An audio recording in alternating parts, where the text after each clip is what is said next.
Mi madre, Clemencia, vivía con una doble pena. Por un lado, nos amaba con una ternura que se le veía en las manos. Por otro, estaba quebrada por la costumbre y la necesidad. No la justifico. La recuerdo a veces mirando a la puerta, como si esperara que alguien viniera a decirle cómo vivir de nuevo. Hubo momentos en que me pareció que su silencio era cobardía, y otros en que el peso sobre sus hombros me hizo comprender que también ella estaba prisionera de miedos antiguos. No era una mala mujer, era una mujer rota. Muchas veces las manos que deberían sanar también están heridas y no saben cómo curar. Lucía murió un invierno que cortaba la piel. No voy a entretenerme en detalles que revivan la sangre. Diré solo que nos la quitaron y que el silencio de la casa después del funeral fue un animal más amigo con quien aprender a convivir. La sacaron en una caja pequeña entre flores secas, y mi madre, que hasta entonces había hablado poco, dejó caer la voz en un gemido que nos partió a todos. En el entierro, la iglesia estaba llena de gente con caras largas. Las mujeres traían rebozos negros y yo sentí por primera vez el peso de la fragilidad humana de una manera que no se cura con sueños. Fue allí, junto a la tumba, que oí las palabras de mi padre, esas que quemaron lo que quedaba de mi infancia. Ahora solo quedas tú. Cuando lo dijo, el mundo se volvió una cuerda tensándose, y yo comprendí con una claridad helada que aquello ya no era una amenaza vacía. Vi la cara de mi madre palidecer, las manos de las mujeres temblar, y algo en mí se endureció como lumbre bajo ceniza. Empecé a ver la casa de otra forma. No era un hogar, era un campo minado. Pensé en Lucía y en su risa, y supe que no podía esperar a que el peligro viniera a buscarme otra vez. Si la muerte se había acercado una vez, podía hacerlo otra vez, y mi hermana no merecía que yo la siguiera en silencio. La decisión de huir no fue un acto impulsivo, fue una serie de pequeñas certezas que se juntaron como las piedras de un camino. Guardé lo justo en un costal, 2 tortillas, un trozo de queso, el rebozo con el que mi abuela me cubría las frías mañanas, unas monedas escondidas en el forro de un zapato. Esperé la noche. En mi memoria, aquella noche parece más larga de lo que fue. La calle estaba desierta y el viento olía a tierra y a humo lejano. Para calmar el temblor en mis manos, canturré una canción que mi madre me había enseñado, aunque la voz me salía entrecortada. No fue fácil. Tuve que pasar por el corredor donde mi padre solía dejar las botellas, y por un instante pensé que las tablas del piso iban a delatar mi huida. Escuché los perros a lo lejos, y en mi pecho latía una tambora que me pedía volver. Pero cada vez que miraba al costado y veía la sombra de Lucía en mi memoria, el paso se hacía firme. Cruzar la puerta fue como atravesar el borde de un sueño. Fuera de la casa, el aire me golpeó la cara y supe que había una posibilidad distinta del destino que me había tocado hasta entonces. Caminé hacia la casa del tío abuelo Gerardo. Él vivía en una casita de tejas rojas a 2 veredas de la mía, con un jardín donde crecía un naranjo que daba flores blancas en primavera. Gerardo era un hombre de manos grandes y mirada serena. Tenía la costumbre de saludar con un apretón de manos cálido y unos ojos que invitaban a contar las cosas sin juicio. Siempre había sido una figura de autoridad en el pueblo, respetado por su trabajo, por su temple. Nunca imaginé que fuera a ser mi refugio, pero recuerdo el alivio que me atravesó cuando apoyé la mano en su puerta y sentí que allí podía respirar. Él me recibió como se recibe a una hija perdida. No hizo preguntas abrumadoras, ni me juzgó por el desorden en mi ropa, ni por las lágrimas secas en mi cara. Me miró, me ofreció una taza de café caliente y me dijo: «Estás en casa». Palabras sencillas que se pegaron al alma como bálsamo. Me llevó a una pieza pequeña que había adaptado para visitas, sacó una manta y me la tendió con la naturalidad de quien sabe que el mundo a veces entra sin aviso. Esa noche dormí como no lo había hecho en años, con la sensación de que alguien había puesto una mano sobre mi frente y había dicho tranquilo que todo estaría bien. No era una promesa de milagros, sino la certeza de que alguien me cuidaría mientras aprendía a caminar de nuevo.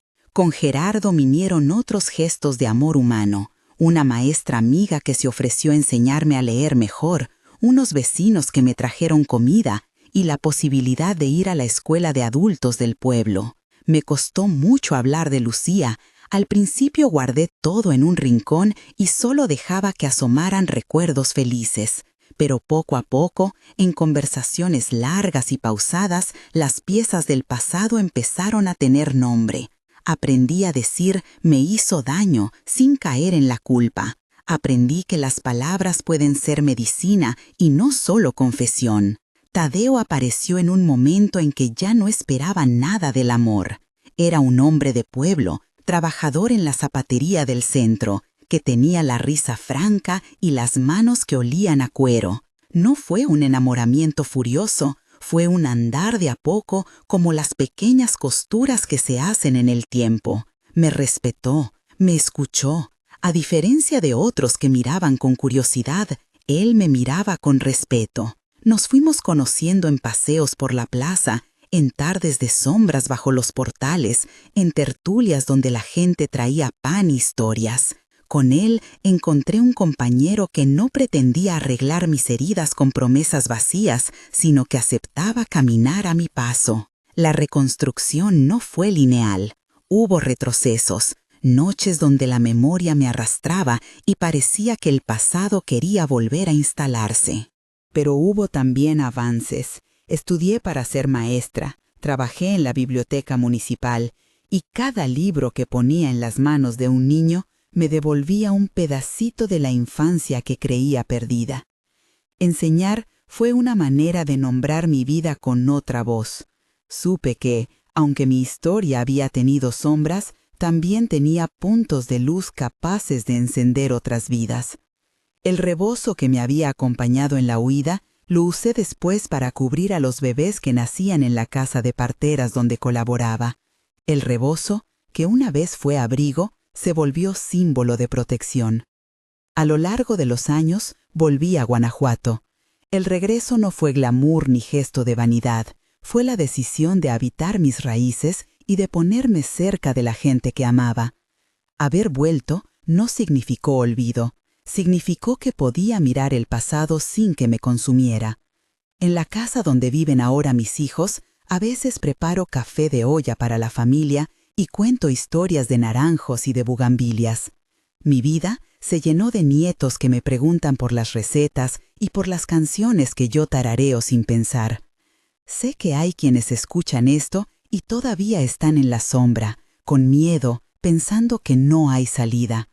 Les hablo a ustedes con la ternura de una abuela. No están solos y no es su culpa. Merecen ayuda, merecen que alguien les preste una oreja, una mano, un lugar seguro.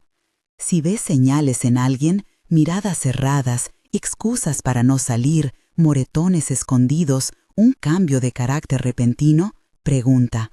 A veces, una pregunta con cariño es el principio del rescate. No esperes a tener pruebas contundentes. Una palabra tuya puede ser la cuerda que saque a alguien del pozo. También les hablo a quienes piensan que mirar para otro lado es la opción más prudente. No lo es. La comunidad que calla se convierte en cómplice del daño. Ofrecer un refugio, preguntar en privado, acompañar a buscar ayuda profesional, llamar a quien corresponda, son acciones que salvan. No digo que sean fáciles, digo que son necesarias. No quiero terminar sin decir una cosa que me costó aprender. La fe no me prometió un camino sin dolor, pero sí me dio manos para sostenerme cuando creí que no podía más. No haré promesas que garanticen milagros instantáneos. Diré, en cambio, que la gratitud y la oración pequeña me han dado paz en noches ásperas. Que Dios bendiga a quienes abren su casa y su corazón a quien huye del mal, que bendiga a quienes preguntan con ternura y a quienes trabajan para restituir la dignidad. No usaré la fe como excusa para ocultar la responsabilidad humana. La fe, cuando es verdadera, impulsa a actuar. Al contarles esto, siento el peso de los años en la voz, pero también la ligereza de haber compartido la carga. Hay tantas historias como casas y cada una merece ser escuchada.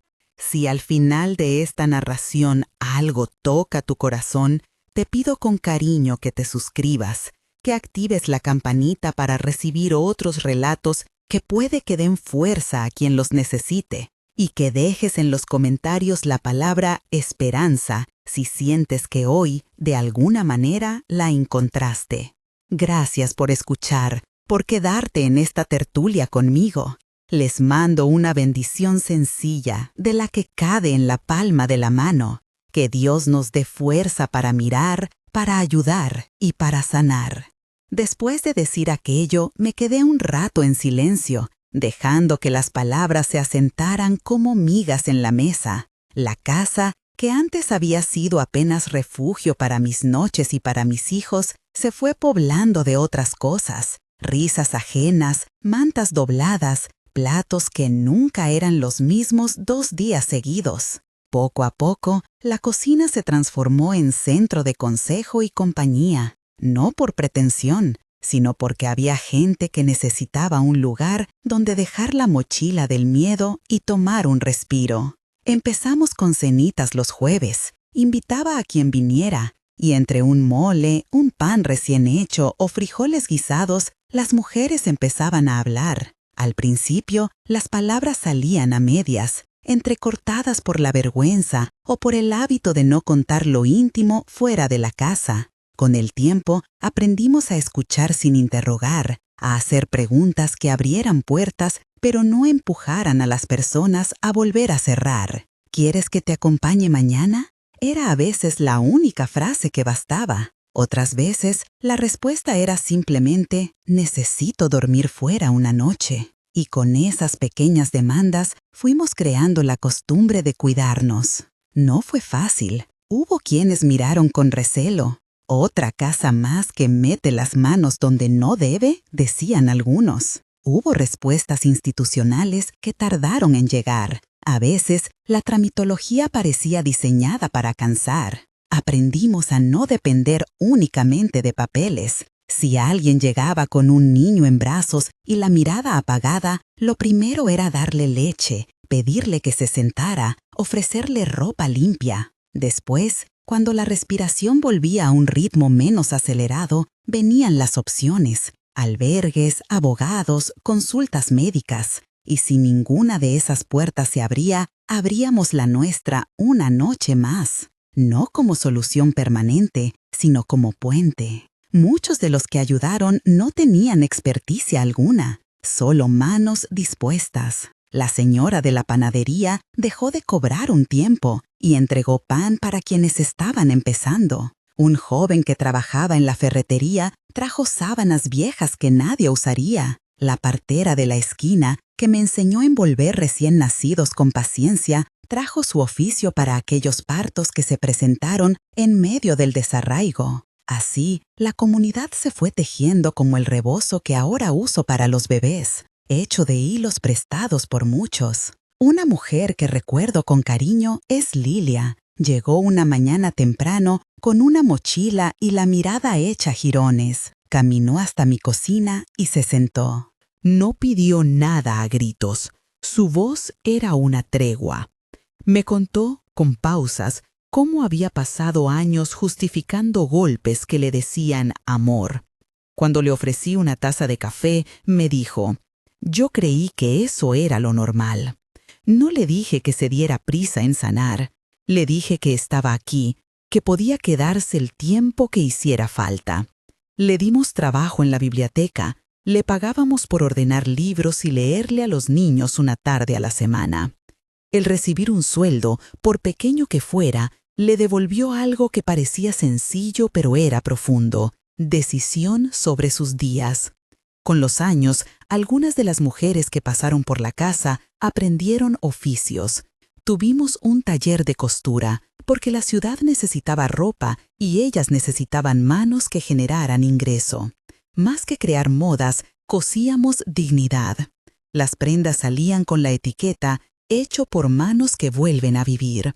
Y cuando alguna mujer venía a recoger su salario, lo veía como agua que volvía a correr por una cañería que se había roto. En otras ocasiones, hicimos cursos de lectura de contratos básicos para que supieran leer una hoja antes de firmarla. No éramos abogados, pero sabíamos lo suficiente para decirles, no firmes si no entiendes. La fe tuvo su lugar sin querer ser protagonista. En las noches en que la angustia parecía crecer, encendíamos una vela, nos tomábamos de las manos y alguno decía una oración corta. No prometíamos milagros urgentes, pero sí pedíamos sueño reparador, claridad para tomar decisiones, compañerismo para los pasos duros. Más que doctrinas, ofrecíamos presencia. Y la presencia, con el tiempo, mostró su poder. La rutina, la seguridad de un lugar donde no ser juzgada, la posibilidad de planear con calma un futuro diferente. Hubo también quienes marcaron con su ejemplo. Rosa, la enfermera del centro de salud, un día se quedó hasta tarde para acompañar a una mujer que venía con un corte y el temor de denunciar. Rosa le dijo, «Yo te acompaño a poner la denuncia si quieres, y si no quieres, yo te ayudo sin preguntar». Días después, la mujer regresó con una cara distinta, no porque todo hubiera cambiado de golpe, sino porque alguien le había mostrado que no estaba sola en el camino. El proceso de restitución de la dignidad suele pasar por muchas manos. La del vecino que presta un chal, la de la maestra que acepta a un niño sin preguntas, la del juez que escucha aunque sea con parsimonio, la del abogado que no cobra. En mi caso, muchas veces fui puente entre unos y otros. Hablaba con la directora de la escuela para que no expulsaran al hijo de una mujer que necesitaba terminar trámites. Llamaba a la iglesia para pedir ropa de invierno. Iba con algunas mujeres al banco para abrir una cuenta con nombre propio. Fueron gestos pequeños, cotidianos, que sumados fueron creando un verdadero rescoldo de confianza. También aprendí a poner límites. Aprender a decir no fue quizá una de las lecciones más duras. No podía acoger a todo el mundo en la casa de mis hijos sin poner en riesgo nuestra estabilidad. Hubo noches en que tomé decisiones que dolieron, no permitir que alguien con conductas autodestructivas se quedara indefinidamente si no buscaba ayuda profesional, o pedirle a una mujer que usara los recursos de un albergue para recibir mejor atención. Tomar esas decisiones no fue convertirse en jueza, sino en guardiana del equilibrio que permitía que la ayuda siguiera fluyendo. Con los nietos descubrí otra mirada. Ellos me preguntan por qué antes hablaba poco de ciertas cosas, por qué las canciones que tarareo hablan de cura y de frutas. Les expliqué con la sencillez de quien quiere que una semilla crezca sin miedo. Abuela tuvo días donde se asustó mucho, pero aprendió a buscar manos amigas. Y ellos, con la naturalidad de los niños, aceptan que hay golpes que no deben darse y caricias que son leyes inviolables. Les enseño a decir no también a las miradas que intimidan y les cuento que pedir ayuda es de valientes. Con el tiempo, la ciudad empezó a vernos como un punto de apoyo. Algunos funcionarios que al principio sospechaban vieron resultados. Menos niños sin escuela, menos denuncias que quedaban en el aire por falta de acompañamiento, mujeres que recuperaban su trabajo. No fue una transformación súbita, fue un andar paciente, paso a paso, como los de quien cose a mano. La red que tejimos no fue homogénea ni perfecta, pero sí resistente.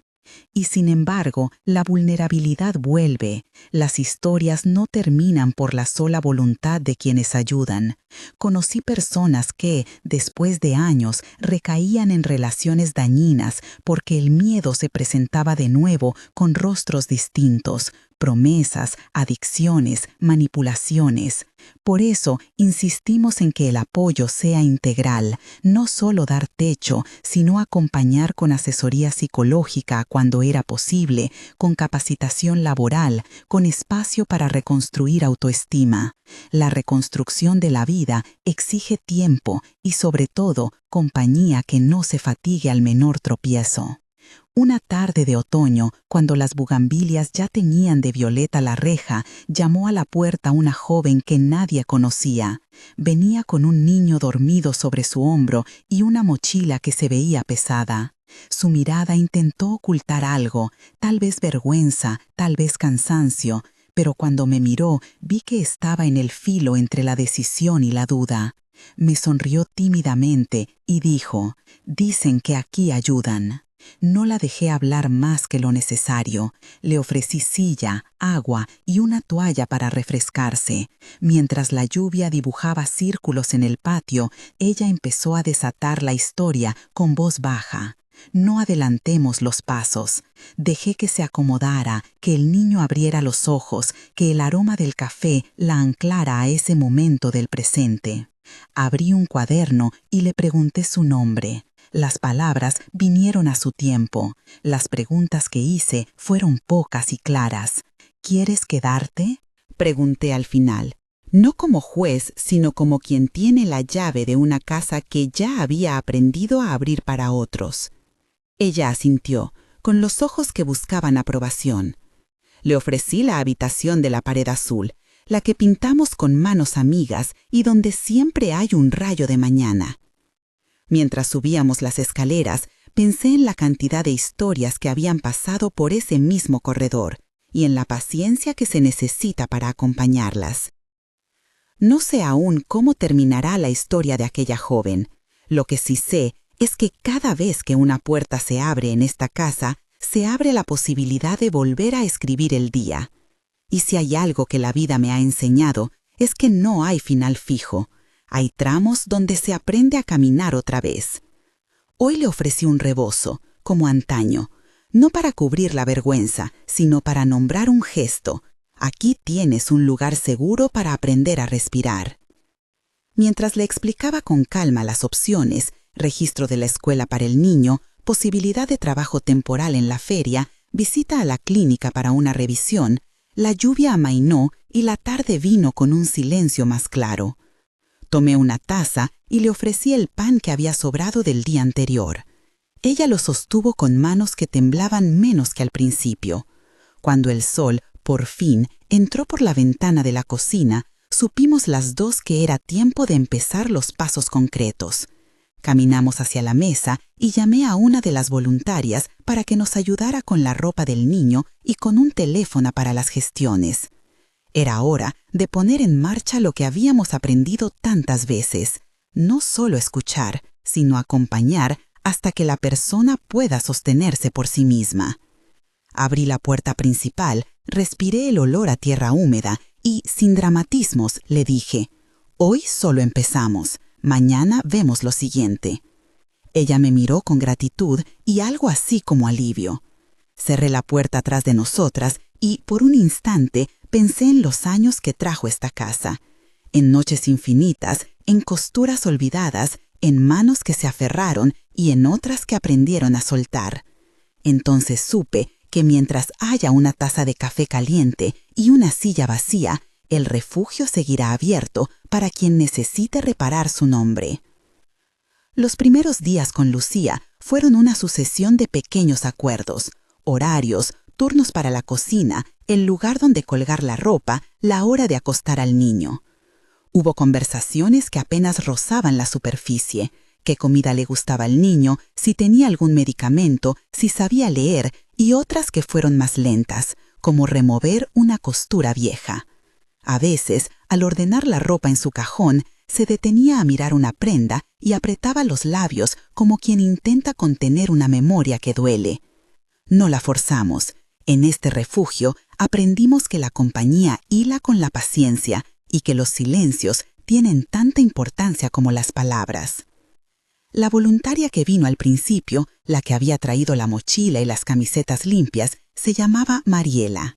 Tenía ojos siempre en alerta y una sonrisa trabajada, como los que han aprendido a ofrecer confianza, aunque la incertidumbre quede a la vista. Se quedó 2 días seguidos ayudando con los trámites de la escuela, mientras yo llamaba a una clínica amiga para pedir una revisión general.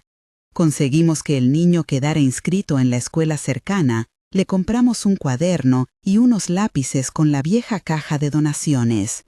Lo llevamos el primer día de clase y lo dejamos con un nudo en la garganta que lucía parecido a esperanza. Lucía empezó a trabajar en la feria, vendiendo elotes y tortillas con una de las familias que siempre nos reserva un puesto. El primer día regresó agotada, pero con una luz distinta. Me contó, entre pausas, cómo un señor del puesto le había enseñado a poner la masa en la prensa, cómo los clientes habían sido amables, cómo el niño había dormido a su lado sobre una manta detrás de las ollas humeantes. Eran historias sencillas, pero fueron el primer hilo de la costura que buscábamos: ingresos, rutina, dignidad. No todo fue lineal. A las pocas semanas llegó una noche intensa. El nombre del hombre, que según supimos después había sido su pareja, apareció en el pequeño teléfono con el que Lucía apenas hablaba. Lo llamó 2 veces, colgó en la primera y en la segunda dejó sonar el buzón. Quedó temblando en el sillón. No hubo autorrevelación expansiva. Hubo un temblor que recorría la garganta. Le ofrecimos té y cuando quiso hablar, lo hizo en frases cortas. Dijo que no quería ir a la policía, que tenía miedo de una reacción, que le alcanzaba con saber que él sabía dónde estaba. Le ofrecimos medidas concretas: cambiar los horarios de entrada y salida del trabajo, acompañarla en los primeros días, avisar a la escuela para que cuidaran la privacidad del niño. También le dimos la opción de recibir asesoría legal si en algún momento decidía hacer una denuncia. Ella no lo hizo. Aprendimos a respetar los tiempos de cada una. La protección puede ser ofrecida de muchas formas y aceptada en grados distintos. En paralelo, inauguramos talleres nuevos en la casa. Una amiga que era fisioterapeuta comenzó a dar sesiones de relajación y ejercicios para las que llegaran cargadas de tensión. Otra voluntaria, Mara, trajo máquina de coser y dictó un taller de reparación de ropa que terminó convirtiéndose en encuentro de confidencias y risas. Las mujeres aprendían a remendar, a transformar prendas viejas en otras nuevas, y en esos talleres se practicaba algo que no sale en los presupuestos: el recuerdo de la propia habilidad, la sensación de volverse capaz. Algunas semanas después, vendimos algunas piezas en la feria y lo que recaudamos sirvió para comprar una caja de leche y medicamentos básicos. La relación con el barrio no siempre fue directa. Algunos vecinos miraban desde sus ventanas, otros se acercaban con preguntas, y desde el principio nos tocó construir puentes. Hicimos reuniones abiertas, una tarde para conocernos, decíamos. Llevamos pan y café, escuchamos quejas, ofrecimos explicaciones. Hubo quien veía con recelo la llegada de nuevas personas. Hubo también quien trajo una planta y se comprometió a regarla cuando lloviera. La casa no era solamente nuestro refugio, era un lugar que empezaba a formar parte de la red del barrio, con sus prevenciones y sus gestos de cariño. La vida cotidiana tuvo su propio ritmo. A veces la cocina se llenaba de voces que hablaban al mismo tiempo y se convertía en una sinfonía doméstica. Otras, la casa callaba y cada uno reparaba sus heridas a su manera. Yo aprendía, una y otra vez, a medir la intensidad del acompañamiento, cuándo presionar hacia afuera, cuándo cerrar la puerta y permitir que las cosas se asienten. El desafío era que la ayuda no deviniera en dependencia. Por eso construimos itinerarios personalizados, cursos de capacitación, tutorías rápidas para buscar trabajo, asistencia para tramitar documentos. Cuando no teníamos recursos para pagar algo, buscábamos alianzas, clínicas que ofrecían revisión a bajo costo, mercados que daban puestos temporales, gente de la universidad que ofrecía atención psicológica gratis como parte de sus prácticas. Fue una red heterogénea y por eso muchas veces sorprendentemente eficaz. A la casa llegaron historias distintas. Llegó una señora mayor que había quedado sola tras la muerte de su esposo y que necesitaba compañía para salir a la plaza. Llegó un adolescente que había perdido el año escolar por motivos que la escuela luego diagnosticó como falta de acompañamiento familiar. Llegó una pareja joven con 2 niños pequeños que buscaban rehacer el proyecto de vida. Cada uno traía una complejidad y al mismo tiempo la posibilidad de aprendizaje. Nos enseñaron a adaptar los programas, a no imponer soluciones, sino ofrecer caminos. Hubo también épocas de escasez. Un invierno la donación de leña disminuyó y nos vimos obligadas a racionar la estufa. Otro mes, una de las mesas que usábamos para coser se rompió y hubo que improvisar con cajas. Esos momentos nos mostraron nuestra propia fragilidad. Éramos cuidadoras y a la vez necesitábamos cuidado. Hicimos turnos para cocinar, para lavar, para acompañar procesos emocionales. No era heroísmo, era un sostenimiento cotidiano que exigía organización. Contra todo pronóstico, un día convocamos una pequeña feria solidaria en la plaza central. Las mujeres vendieron lo que habían confeccionado en los talleres y algunos vecinos compraron para apoyar. Fue una tarde de calor y conversaciones cortas, donde el dinero entró como combustible para la siguiente semana y, más importante aún, donde se vio algo intangible. Esas mujeres recuperaban su voz en la plaza. Saludaban con un gesto que no había estado allí meses atrás. No todo era perfecto, las compras fueron modestas, algunos puestos no llegaron, pero el impacto fue real en quienes participaron. Con Lucía alcanzamos un lugar de estabilidad relativa. Empezó a ahorrar pequeñas cantidades, a tener días en que podía decidir con menos ansiedad si el niño iría a casa de una amiga para que ella pudiera trabajar un turno más. Empezó a asistir, cuando lo permitió su disponibilidad, a un grupo de apoyo para mujeres que habíamos organizado con la ayuda de una psicóloga de la universidad. Allí, entre tesoros de confianzas, contaba en voz baja los miedos que la despertaban por la noche, la sombra del pasado, la vergüenza que no se iba con los días, la incertidumbre de un futuro que parecía dejarla en pausa. El grupo le brindó técnicas para controlar la ansiedad, ejercicios de postura y, sobre todo, un espejo humano. Ver a otras mujeres con cicatrices similares le ayudó a no sentirse aislada. No obstante, la reconstrucción es un terreno resbaladizo. Un otoño, cuando el niño ya corría en el patio sin miedo y la casa parecía tener un pulso más estable, recibimos un aviso que tensó la calma. Alguien había hecho una denuncia anónima al comedor por supuestos malos tratos administrativos. No había pruebas, había, en cambio, un rumor extendido y malintencionado. Lo que parecía un leve rumor creció en las redes del vecindario y por primera vez en meses tuvimos que convocar una reunión para responder con transparencia. Abrimos los libros, mostramos las listas de compras, invitamos a quienes quisieran conversar. No era la primera vez que nos enfrentábamos a la desconfianza, pero nos cansó más porque venía de la propia cercanía. Pasaron días tensos. Aprendimos a no responder desde la indignación, sino desde la claridad. Explicamos los procedimientos, la financiación, quién tomaba las decisiones. Tuvimos que redoblar la comunicación con los vecinos y con el pequeño consejo de la comunidad que nos ayudaba a mediar. La molestia quedó atrás, pero nos dejó una enseñanza. Cada acto colectivo exige herramientas públicas de transparencia y, sobre todo, una narrativa coherente que el barrio pueda reconocer como propia. Aquel episodio, sin embargo, no fue lo que más nos quebró. Lo que más dolió fue ver a una de las mujeres que habíamos acompañado regresar a un ciclo que creíamos superado. Era Ana, que había vivido en la casa hace meses, había encontrado trabajo, había parecer rearmado su vida y una tarde volvió con la mirada baja y la voz cortada. Había recaído en un vínculo que la hacía invisible a ella misma. Verla fue una herida.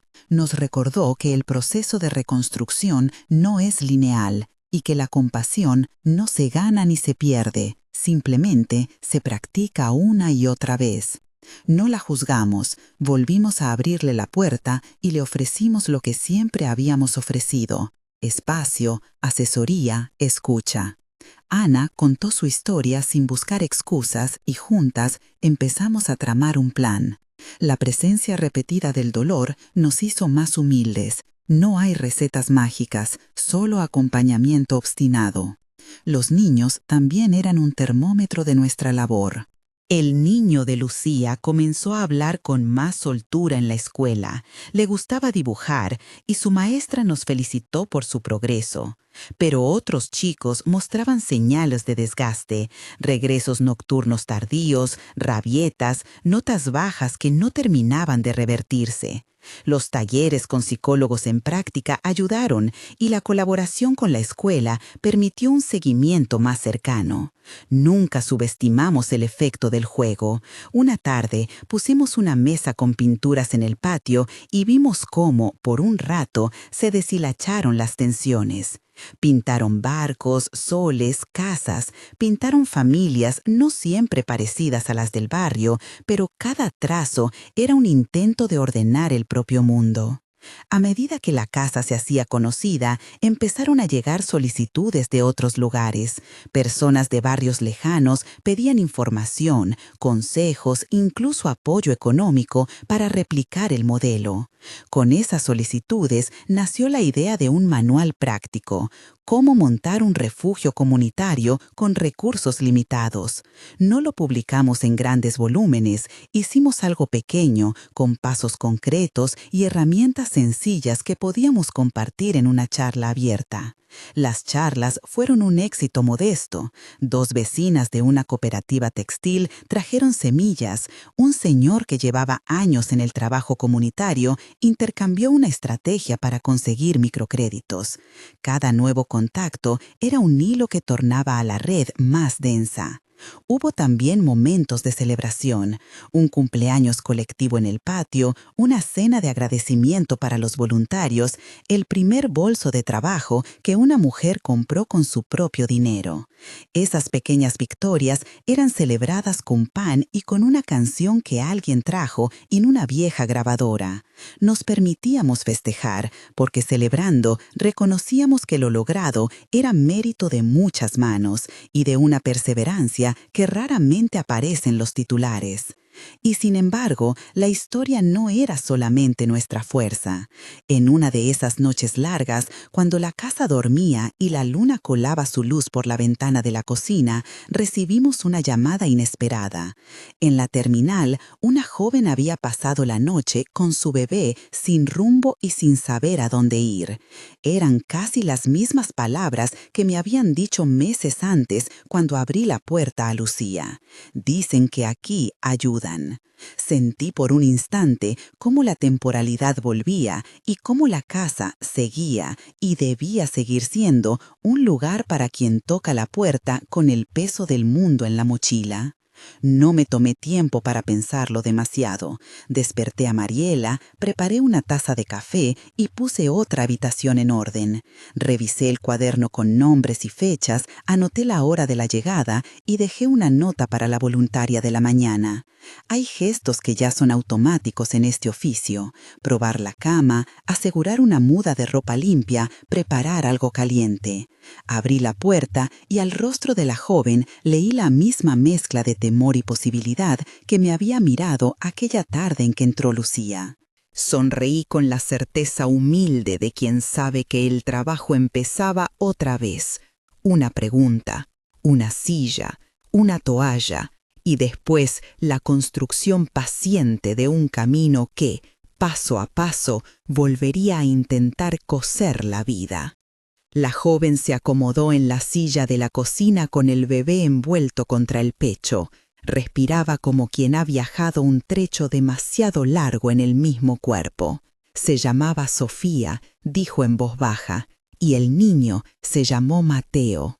Su voz iba y venía entre la fatiga y la desconfianza. En el relato corto que tejió no hubo juicios, solo una sucesión de hechos que terminaban siempre en un mismo lugar. No tenía dónde quedarse esa noche. Le pregunté lo esencial, si había podido comer, si el niño había tomado leche, si había fiebre, mientras Mariela buscaba una manta y encendía una estufa pequeña para que el cuarto no quedara frío. Había algo elemental en esos gestos, la certeza de que, antes que cualquier plan, había que restituir la dignidad mínima de la persona. Preparamos una cama en la habitación del fondo. Sofía se movía con una cautela aprendida, como quien pide permiso hasta para respirar. Le ofrecimos ropa limpia, una bolsita con almohadillas y algunos pañales. Una de las voluntarias, Ana, la misma que venía y se iba y venía otra vez, trajo una taza de mate y una comunicación que solo alguien acostumbrado a construir vínculos sabe dar. Se sentó junto a ella, sin prisa, y contó una anécdota pequeña que no tenía la pretensión de consolar, solo de decir, no estás sola aquí. A veces las palabras que curan no tienen grandilocuencia, son las que permitan que el silencio deje de ser un pozo. Esa noche organizamos turnos. La casa tiene un pulso propio cuando calientan las mantas, y 2 o 3 mujeres conversan en voz baja en la cocina. Parece latir con una constelación de pequeñas atenciones.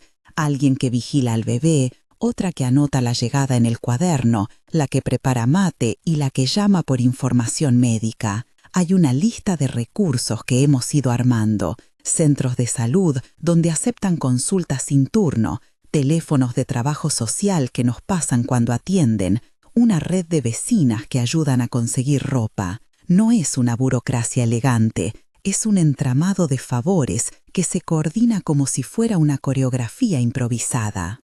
A la mañana siguiente, mientras el sol entraba tamizando la cortina de la sala, Sofía habló más. Dijo que había llegado a la terminal la noche anterior y que alguien le había dado una manta.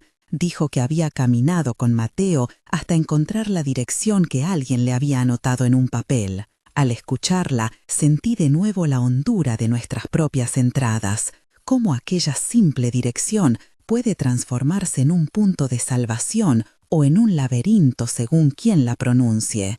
¿Qué palabra pesa más que otra? ¿La urgencia? ¿La oferta sincera? Decidimos empezar por lo urgente, una revisión médica y la inscripción de Mateo para vacunación. Lo demás podía esperar. A lo largo de las semanas vinieron sesiones con la psicóloga en formación que colaboraba con nosotros. Tuvimos visitas de la trabajadora social del hospital local que nos orientó sobre trámites de emergencia y, sobre todo, dimos pasos pequeños hacia la autonomía de Sofía. Hicimos una lista de opciones para su vinculación laboral: cocina, limpieza, costura. Ella eligió la costura porque dijo que, de chica, su madre le había enseñado a coser dobladillos y eso le daba paz. Le ofrecimos una máquina vieja que teníamos en el depósito y, entre idas y venidas, empezó a coser fundas para cojines que luego vendíamos en la feria del barrio. El ingreso no era mucho, pero le permitió comprar una pequeña pila de ropa para Mateo y, con el tiempo, ahorrar para una cuna infantil de segunda mano. No todas las historias siguieron esa curva. Ana tuvo otra recaída cuando, después de meses de recuperación, recibió una llamada que la llevó a un encuentro con su pasado. La vimos volver una tarde como el primer día, con la mirada baja, el cuerpo hablando por fuera del lenguaje que habíamos aprendido a descifrar. Fue doloroso, lo fue siempre, la sensación de que el progreso se puede fracturar en cualquier momento. Pero, como ya habíamos aprendido, no se trata de evitar la caída, cosa imposible, sino de hacerlo con redes que retengan a quien cae. Nuevamente se hizo un plan. terapia más intensiva, una salida laboral temporal que no exigiera horarios fijos, acompañamiento en el barrio para no quedarse sola a la noche. No fuimos estrictos ni permisivos en abstracto, fuimos personas que sabían trabajar con límites y afecto. Mientras la casa vivía su cotidiano de entradas y salidas, el manual que habíamos escrito con lo aprendido empezó a circular con más intención. Lo distribuimos en una charla sencilla en el centro vecinal. «Cómo empezar un refugio comunitario en 10 pasos», decía la primera hoja. No era una lista mágica, sino un compendio de decisiones prácticas, cómo registrar las llegadas, cómo organizar turnos, dónde buscar donaciones, cómo constituir una red de apoyo con escuelas y comercios locales. La respuesta fue humilde pero significativa. Una cooperativa textil quiso replicar el módulo de talleres de costura. Un pequeño comedor del barrio vecino ofreció un salón para impartir cursos y un grupo de estudiantes universitarios se ofreció para llevar clases de alfabetización digital básica para las mujeres, conscientes de que el acceso a la información abre puertas. Al expandir la red, también llegaron desafíos administrativos y vecinales. Una convergencia de consultas de vecinos preocupados por la seguridad nos obligó a formalizar protocolos, horarios de entrada y salida, registro de visitantes y una línea de comunicación más clara con la comisaría del barrio para emergencias. No lo hicimos por reglamento, sino por prudencia. En la práctica, poner señales claras alivió miedos y paradójicamente fortaleció la aceptación. Conversamos en las reuniones de manzana. Explicamos qué hacíamos y por qué. La transparencia acabó siendo una herramienta de protección. La economía de la casa siguió siendo frágil. El dinero nunca alcanza y las donaciones son a menudo impredecibles. Sin embargo, la administración cuidadosa y la creatividad colectiva nos permitieron sostener programas, un fondo rotativo de microcréditos para emergencias, un taller de reparación de electrodomésticos que generó algunos ingresos y una feria mensual donde vendíamos lo producido en talleres. Cada peso que entraba tenía un destino preciso: pago de servicios, alimentos, compra de pañales, medicación. A veces, cuando el saldo del final de mes amenazaba con escasez, organizábamos una cena comunitaria, donde cada quien traía una cosa. La comida siempre alcanzaba y además alimentaba el ánimo.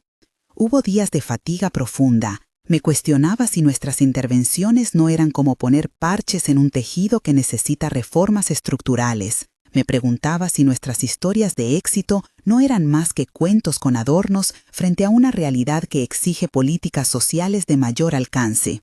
Pero luego venía la voz de una mujer que había conseguido un trabajo estable, o el gesto de un niño que dibujaba su casa sin temblar la mano, y la certeza volvía. El cambio verdadero también nace de lo cotidiano, de la suma de decisiones pequeñas que permiten que alguien recupere el hilo de su vida. En una de esas mañanas en que la espera por el resultado de un subsidio prometido nos tenía tensos, Mariela abrió la puerta del correo electrónico con la calma de quien ha aprendido a no poner toda la esperanza en un solo correo. Era una respuesta de una fundación que había ofrecido financiar un curso de carpintería para mujeres. No era la solución a todo, pero habría una posibilidad adicional para la autonomía. Decidimos entonces convocar a una asamblea en la sala común. Trajimos té, galletas y una pizarra, donde anotamos las propuestas. Las voces se mezclaron. Alguien propuso dividir el curso en módulos, otra que se asignaran horarios compatibles con el cuidado de niños. Una madre sugirió que incluyéramos además un módulo básico de contabilidad. El entusiasmo fue contagioso. En ese cruce de ideas se sintió la casa viva, no solo como refugio, sino como escuela y taller de ciudadanía. Esa tarde, al cerrar la puerta por la noche, me detuve un momento en el umbral y observé la escena. Una mujer peinando al bebé en la sala, una estudiante practicando cortes de tela en la mesa, Ana cosiendo con manos temblorosas pero persistentes, Mariela revisando listas con una paciencia que a veces me parece sobrenatural. Pensé en todas las manos que habían pasado por aquí, en las historias entrelazadas que aprendimos a llevar sin heroísmos ni redenciones espectaculares. La casa no cura todo, claro, no hay promesas absolutas, pero había algo sustancial, un lugar que dice sí cuando afuera dicen quizá. Y ese sí, repetido una y otra vez, hacía la diferencia.